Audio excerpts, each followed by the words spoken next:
ठीक है यार, तो अब पढ़ते हैं electric dipole.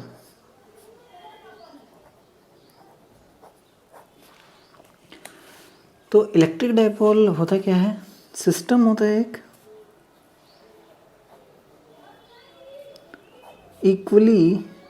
Equal and opposite charges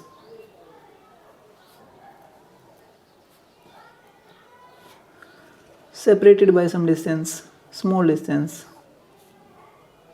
molecular level पे डील करते हैं ना, है कि नहीं? तो आपने केमिस्ट्री में पढ़ा होगा डाइपोल डाइपोल इंटरेक्शन वगैरह, है कि नहीं?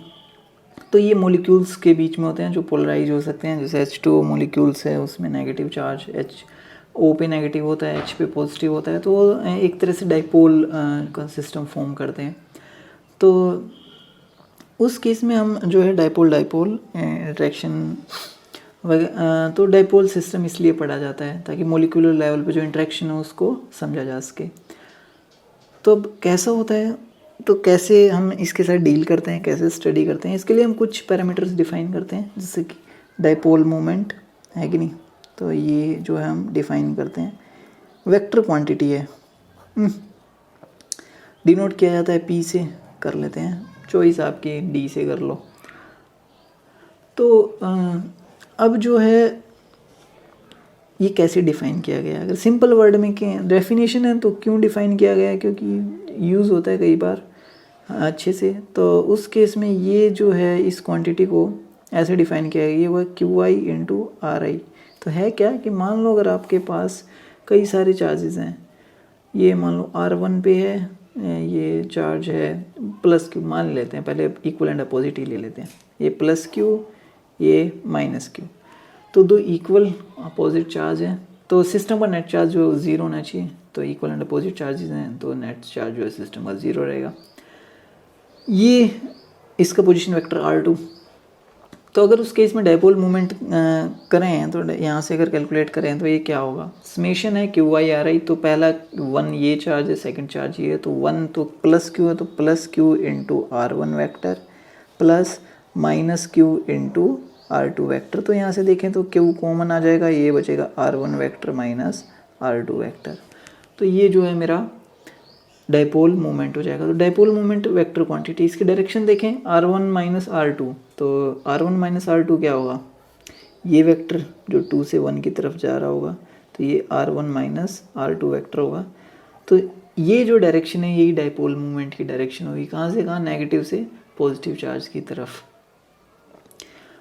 तो मैग्नीट्यूड क्या है? चार्ज, एक चार्ज का मैग्नीट्यूड Q, पॉजिटिव का ले लो या नेगेटिव का ले लो, दोनों का मैग्नीट्यूड सेम होगा।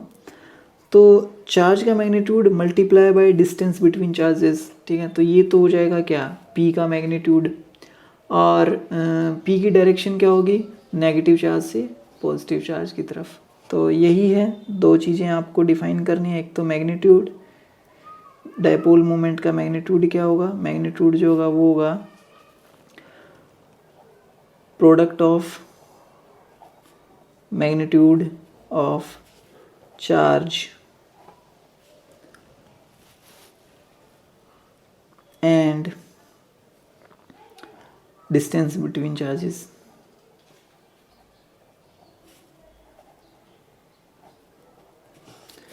ऐसे ही डायरेक्शन क्या होगी? जो डायरेक्शन होगी किसकी? डाइपोल मोमेंट की, तो वो होगी negative charge to positive charge, negative charge से पॉजिटिव चार्ज की तरफ, ठीक है? लेकिन कई बार इतना सिंपल सिस्टम नहीं होता है, कई बार हम कॉम्प्लिकेटेड सिस्टम का भी निकाल सकते हैं डाइपोल मोमेंट। जो नेसेसरी कंडीशन है वो है कि नेट चार्ज जो है वो 0 होना चाहिए। जस्ट फॉर एग्जांपल कि अब वेक्टर क्वांटिटी तो वेक्टर की तरह भी ऐड कर सकते हैं, वो ऐड ही वेक्टर की तरह होगा, दैट्स ओके। मान लो अपने पास ये एक सिस्टम दे दिया जाए आपको कि मेरे पास एक स्क्वायर है, ठीक है? तो इस स्क्वायर में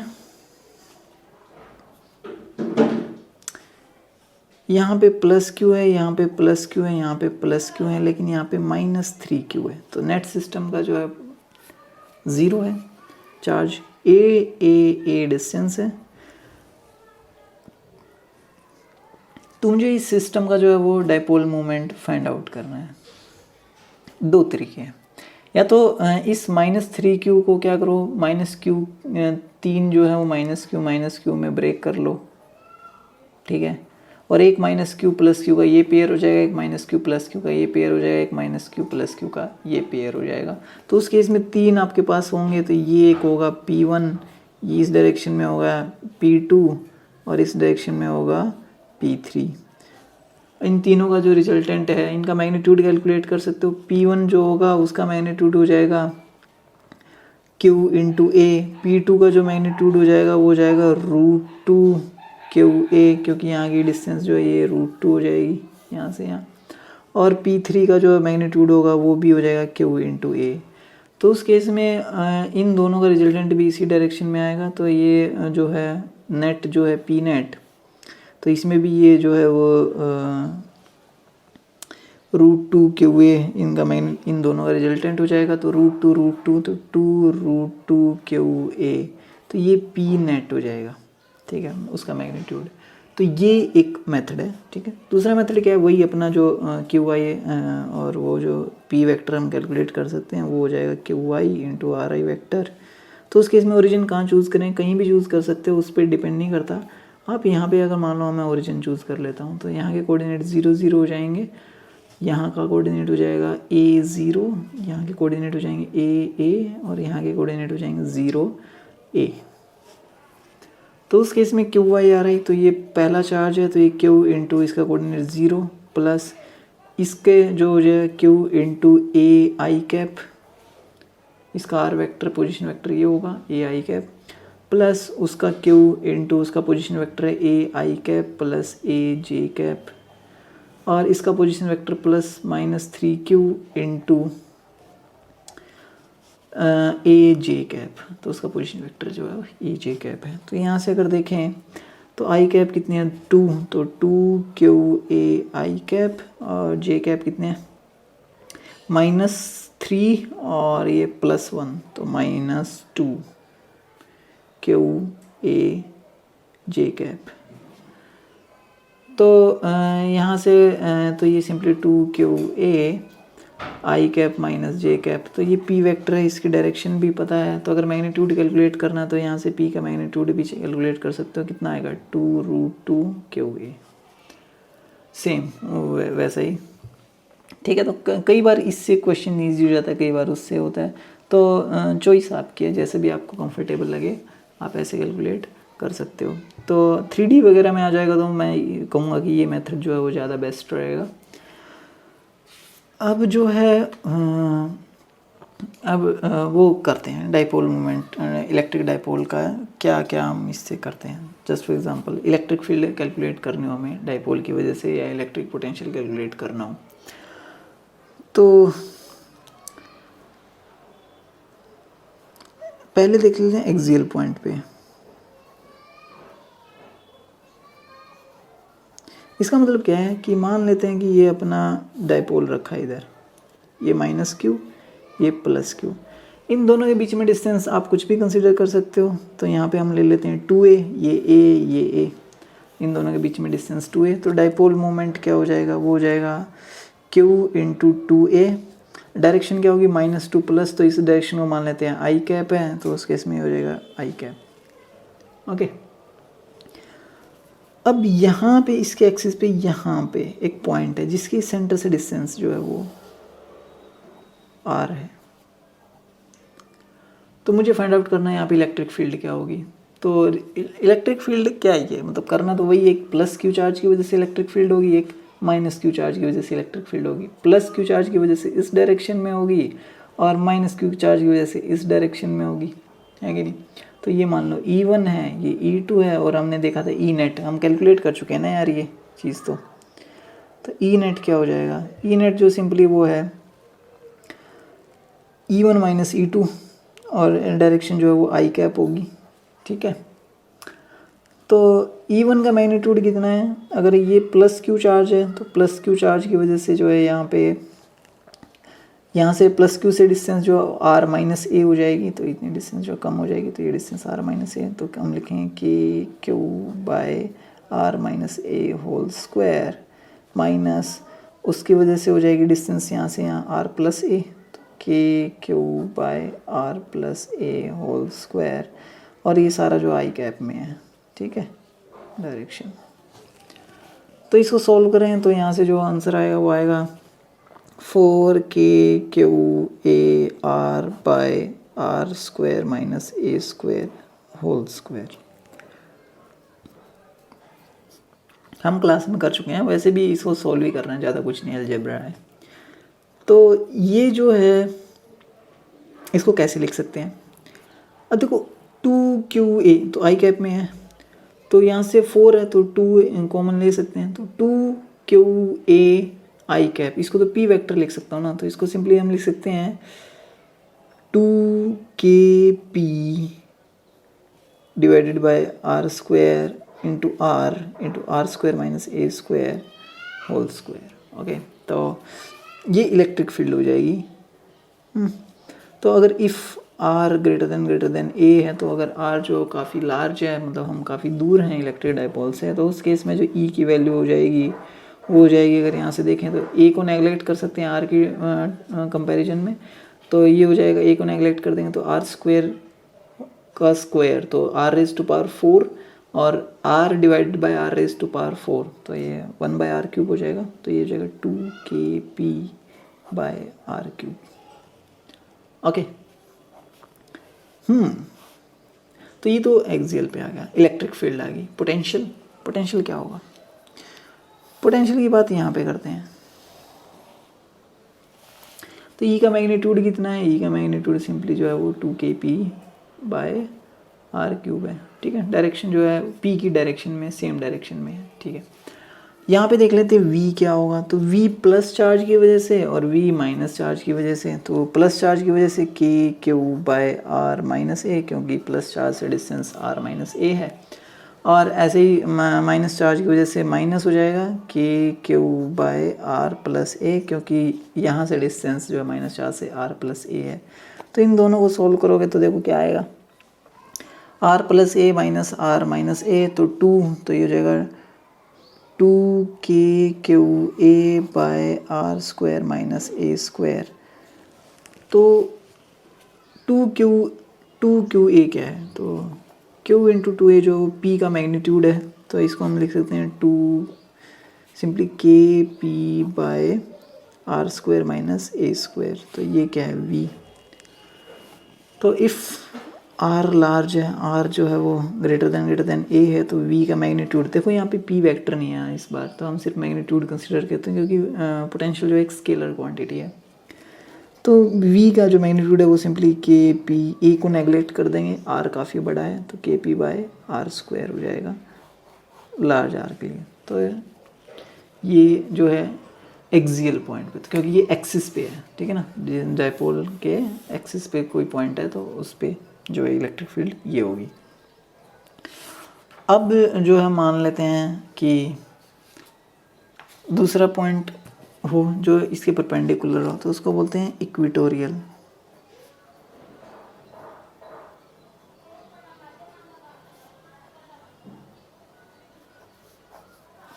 कहने का मतलब ये है कि मुझे फाइंड आउट करना है यहाँ से यहाँ।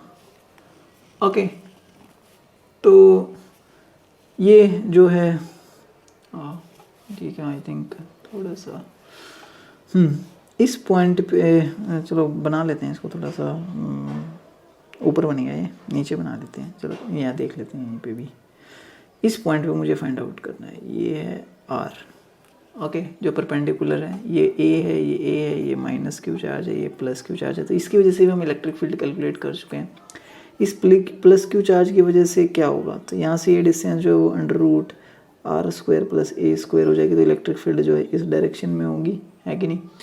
इस माइनस क्यू की वजह से जो इलेक्ट्रिक फील्ड है वो इस डायरेक्शन में होगी। तो दोनों चार्जेस का मैग्नीट्यूड सेम है, दोनों चार्जेस से डिस्टेंस भी पॉइंट की सेम है, तो इसका मतलब ये दोनों यहाँ पे इलेक्ट्रिक फील्ड होगा, इनका दोनों का मैग्नीट्यूड भी सेम होगा। ये एंगल थीटा है तो ये भी थीटा होगा, आइसोसेलेस ट्रायंगल है, ये साइड इक्वल है। तो यहाँ पे अगर मैग्नीट्यूड ई है तो यहाँ पे भी मैग्नीट्यूड ई होगा, डायरेक्शन हम कंसिडर कर चुके हैं। तो उस केस में इन दोनों का रिजल्टेंट जो होगा मैग्नेटिक फील्ड का, तो वो इस डायरेक्शन में होगा, है कि नहीं। तो ये एंगल भी थीटा होगा, ये थीटा है तो वो थीटा है, तो ये भी थीटा होगा। तो अब इस ई के दो कंपोनेंट होंगे, एक इस डायरेक्शन में और एक इसके परपेंडिकुलर। तो ई का इस डायरेक्शन में कंपोनेंट होगा ई कॉस थीटा, और इस नीचे डायरेक्शन में होगा ये कंपोनेंट होगा ई साइन थीटा। ऐसे ही इस ई के भी दो कंपोनेंट होंगे, एक इस डायरेक्शन में होगा ई कॉस थीटा और एक ऊपर होगा ई साइन थीटा। तो उस केस में साइन थीटा कैंसिल आउट हो जाएंगे, तो यहाँ पे 2e कोस थीटा हो जाएगा, दोनों कोस थीटा जो ऐड हो जाएंगे, तो इलेक्ट्रिक फील्ड इस डायरेक्शन में आएगी, ठीक है। तो देख लेते हैं, तो ई नेट का मैग्नीट्यूड क्या है, ई नेट का मैग्नीट्यूड जो हुआ 2e कॉस थीटा। तो ई का मैग्नीट्यूड क्या है, ई जो है वो है के क्यू बाय डिस्टेंस का स्क्वायर, तो इसका स्क्वायर करेंगे तो r square plus a square, square root हट जाएगा। तो इसकी वैल्यू पुट करते हैं, तो 2 into k q by are square plus a square. तो कई बार बच्चे कहेंगे सर हमने दोनों ई लिए हैं, जो इसमें ई ये नेगेटिव चार्ज है वो पॉजिटिव चार्ज है, तो वहाँ नेगेटिव क्यों, एक के लिए नेगेटिव रखेंगे एक के लिए पॉजिटिव। एक्चुअली वो इलेक्ट्रिक फील्ड में नेगेटिव पॉजिटिव क्या बताता है कि डायरेक्शन ना यार, तो इसकी वजह से हमने डायरेक्शन कंसीडर कर ली। अगर यहाँ पे पॉजिटिव होता हम डायरेक्शन उस डायरेक्शन में कंसीडर करते हैं, है कि नहीं। तो उस केस में फिर ऊपर ई नेट होता, तो हम नेगेटिव चार्ज की वजह से यहाँ डायरेक्शन कंसीडर कर चुके हैं। तो मैग्नीट्यूड अब कंसीडर कर रहे हैं ई का, दोनों का हम रिजल्टेंट निकाल रहे हैं। तो k q by r square plus a square cos theta.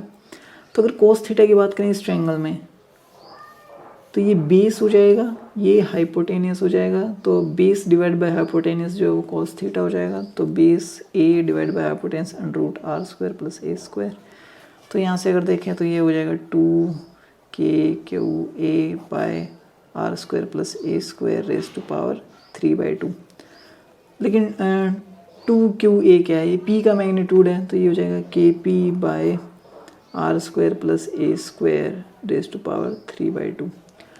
अब ई नेट का, अभी अब तक हमने मैग्नीट्यूड की बात की, अब डायरेक्शन की बात कर लेते हैं हम, है ना। पी वेक्टर किस डायरेक्शन में, माइनस से प्लस इस डायरेक्शन में, ई वेक्टर किस डायरेक्शन में, इस डायरेक्शन में। तो पी और ई जो है अपोजिट डायरेक्शन में है, ओके। तो अगर वेक्टर फॉर्म में लिखें तो मुझे क्या लिखना चाहिए, ई नेट जो है वेक्टर फॉर्म में वो क्या होना चाहिए, के माइनस ऑफ पी वेक्टर, है कि नहीं, क्योंकि उसके अपोजिट डायरेक्शन में है, divided by are square plus a square raise to power 3/2। और वही अप्रोक्सीमेशन हम ले सकते हैं, if r greater than a है तो ए को नेगलेक्ट कर सकते हैं आर के कंपैरिजन में।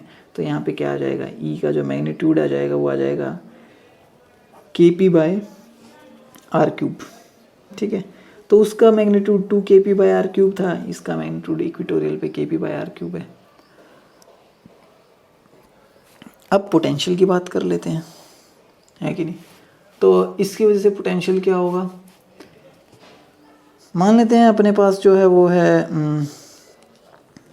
v क्या होगा इस पॉइंट पे, पोटेंशियल की बात करें तो माइनस क्यू चार्ज की वजह से पोटेंशियल होगा, प्लस क्यू चार्ज की वजह से पोटेंशियल होगा। प्लस क्यू की वजह से क्या होगा, k q by under root r square plus a square. Minus charge की वजह से minus k q by under root r square plus a square, उससे भी डिस्टेंस सेम है, तो ये तो ज़ीरो हो गया।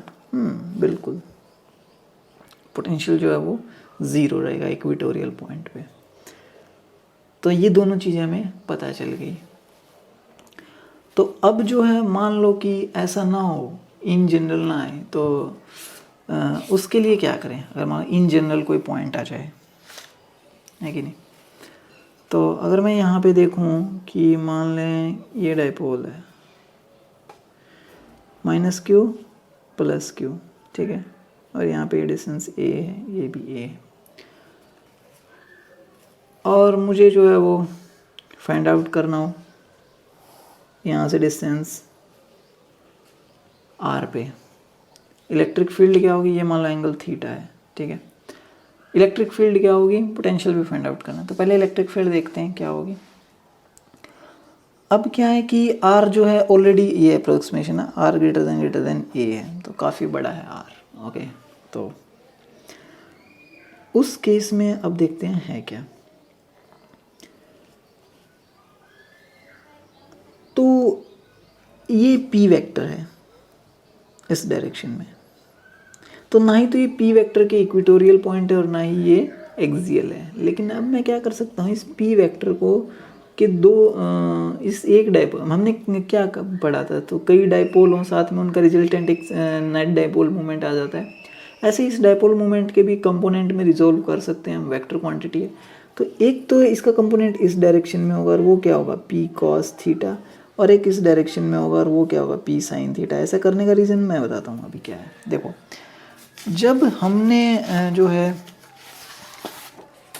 एक्सियल पॉइंट पे वो देखा था कि इलेक्ट्रिक फील्ड क्या है, तो एक्सियल का मतलब क्या था कि यहाँ पे ये p वेक्टर इस डायरेक्शन में था, है कि नहीं।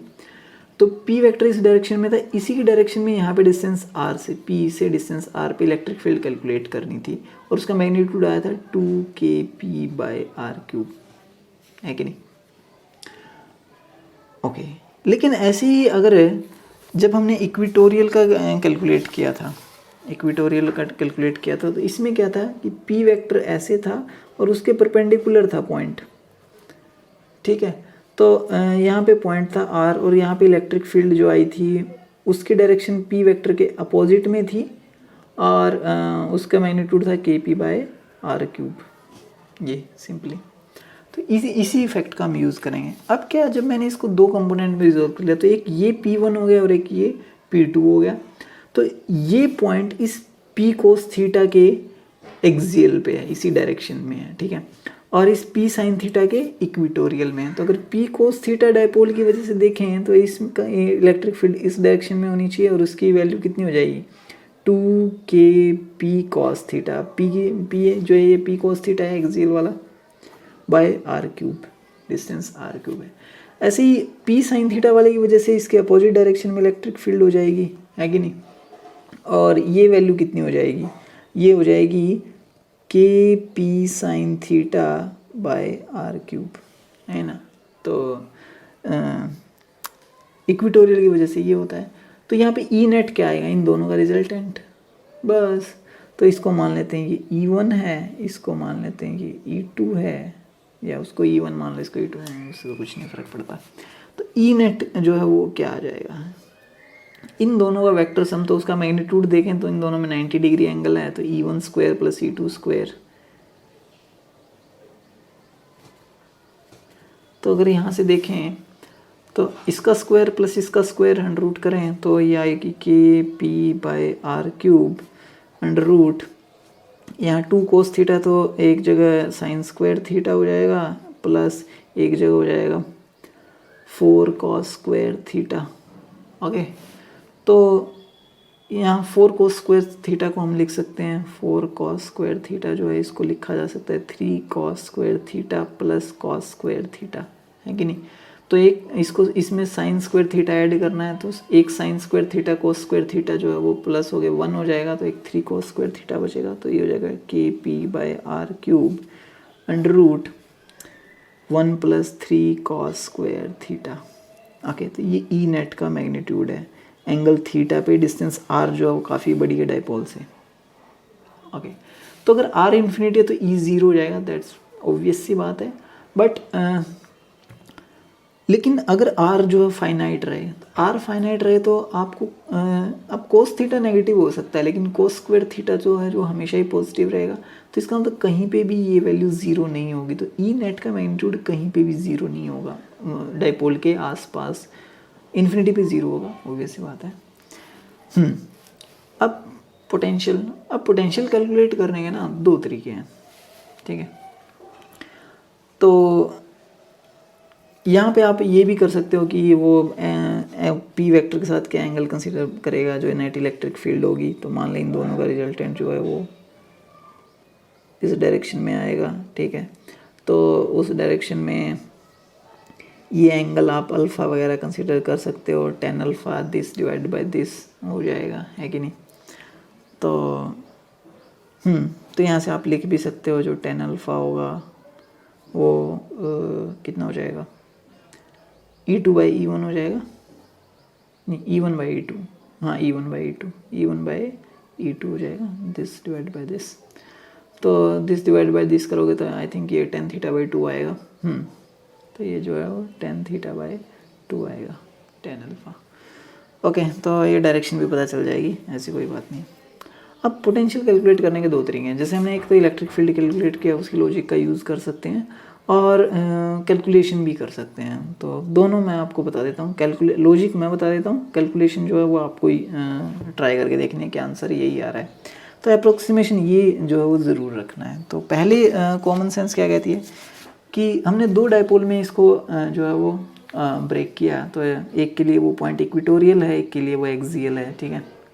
तो इसके लिए वो इक्वेटोरियल है, इसके लिए वो एक्सियल है। तो इक्वेटोरियल वाले की वजह से पोटेंशियल 0, तो इसका मतलब P sin थीटा की वजह से वहाँ पे पोटेंशियल 0, तो बचेगा सिर्फ P cos थीटा। और P cos थीटा वाले एक्सियल वाले के लिए क्या होता था पोटेंशियल, KP/r², है कि नहीं।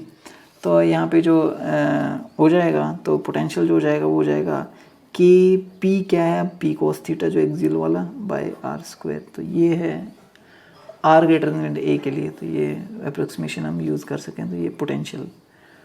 तो ये तो था सिंपल। अब कैलकुलेशन वाला पार्ट जो है वो आपको करना है, उसके लिए मैं बताता हूँ आपको कैलकुलेशन कैसे करनी है। यहीं पे बता देता हूँ हिंट ये है कि आपको वो डिस्टेंस मेज़र करनी है, ठीक है, इस पॉइंट की। यह पॉइंट काफ़ी दूर है, तो यहाँ से ये डिस्टेंस r है, ये एंगल थीटा है। तो उस केस में आपको एक तो यहाँ से डिस्टेंस कैलकुलेट करनी है, किससे, +q से, और एक यहाँ से डिस्टेंस कैलकुलेट करनी है, किससे, -q से। तो ये -q से। अब ये डिस्टेंस क्या होंगी, तो मैं ये कह रहा हूँ कि ये काफ़ी दूर पॉइंट है, तो काफ़ी दूर है, तो इसका मतलब ये लाइन मोर और लेस पैरेलल है, ठीक है ना। अगर मान लो यहाँ पे डाइपोल और यहाँ पे पॉइंट हो और यहाँ पे ये डाइपोल है, तो उस केस में ये लाइन और ये लाइन जो है वो मोस्टली पैरेलल होंगी, अगर और भी दूर चला जाए तो, ठीक है। और इन दोनों के बीच से एक और आप रे जो है वो करोगे, तो ये तीनों मोर और लेस पैरेलल ही दिखाई देंगी। तो अब जो है डिस्टेंस अगर देखें, तो अगर यहाँ से मैं परपेंडिकुलर ड्रॉ करूँ, यहाँ से ये, ठीक है, तो ये ए है साइड, ये भी साइड ए है, तो यहाँ से लेके यहाँ तक ये जितनी डिस्टेंस होगी वही डिस्टेंस ये है, तो मैं ये कंसिडर कर रहा हूँ। तो ये अप्रोक्सीमेशन आपको यूज़ करना है।